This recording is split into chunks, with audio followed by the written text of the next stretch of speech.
the percentage of intelligence that is not human is increasing. And eventually, we will represent a very small percentage of intelligence. I try to convince people to slow down AI, to regulate AI. This was futile. I tried for years. It's capable of vastly more than almost anyone knows. And the rate of improvement is exponential.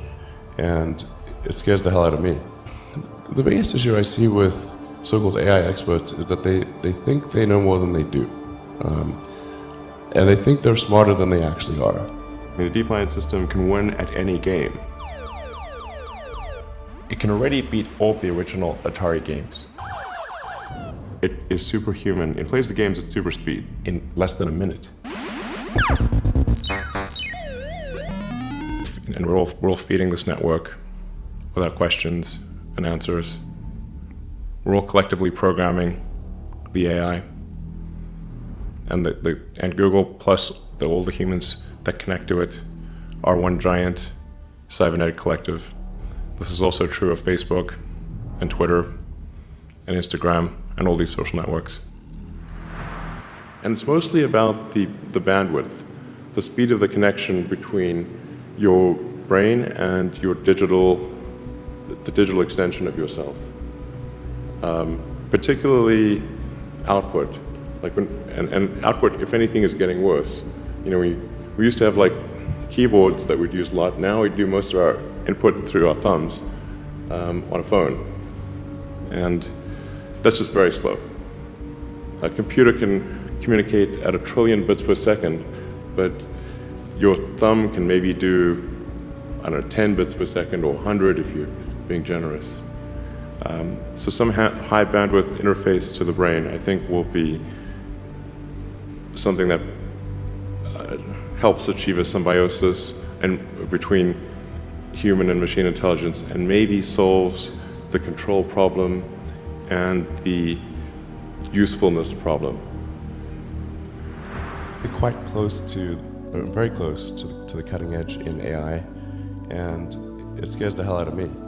It's capable of vastly more than almost anyone knows, and the rate of improvement is exponential. It feels like we are the biological bootloader for AI, effectively. We are building it. And then we're building progressively greater intelligence. And the percentage of intelligence that is not human is increasing. And eventually, we will represent a very small percentage of intelligence. It's going to come faster than anyone appreciates. I think it's, with each passing year, the sophistication of computer intelligence is growing dramatically. I mean, I really think we're on an exponential improvement path of artificial intelligence. And the number of smart humans that are developing AI is also increasing dramatically. I mean, if you look at like the attendance at the AI conferences, they're doubling every year. They're getting full. I have a sort of a young cousin of mine who's graduating from Berkeley in computer science and physics, and I asked him, like, well, how many of the smart students are studying AI and computer science? And the answer is all of them. It's definitely going to be outside of human control. The thing that's going to be tricky here is that it's going to be very tempting to use AI as a weapon. It's going to be very tempting. In fact, it will be used as a weapon. In general, we are all much smarter than we think we are, but much less smart, dumber than we think we are, by a lot. So the on-ramp to serious AI, the danger is going to be more humans using it against each other, I think, most likely. That'll be the danger. Yeah. Usually it'll be some new technology. It will cause damage or death. There will be an outcry. This tends to plague smart people. They just can't. They define themselves by their intelligence, and they don't like the idea that a machine could be way smarter than them. So they discount the idea, which is fundamentally flawed. That's the wishful thinking situation. I think we need to just be very careful in how we adopt artificial intelligence and to make sure that researchers don't get carried away. Because sometimes what happens is a scientist can get so engrossed in their work, they don't necessarily realize the ramifications of what they're doing.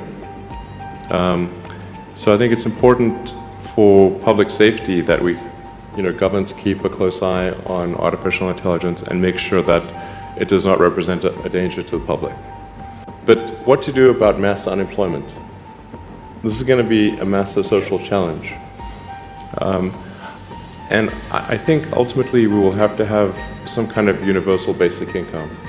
I don't think we're going to have a choice. Universal basic income. Universal basic income, I think it's going to be necessary. There will be fewer and fewer jobs that a robot cannot do better. That's simply and I want to be clear that these are not things that I wish would happen. These are simply things that I think probably will happen.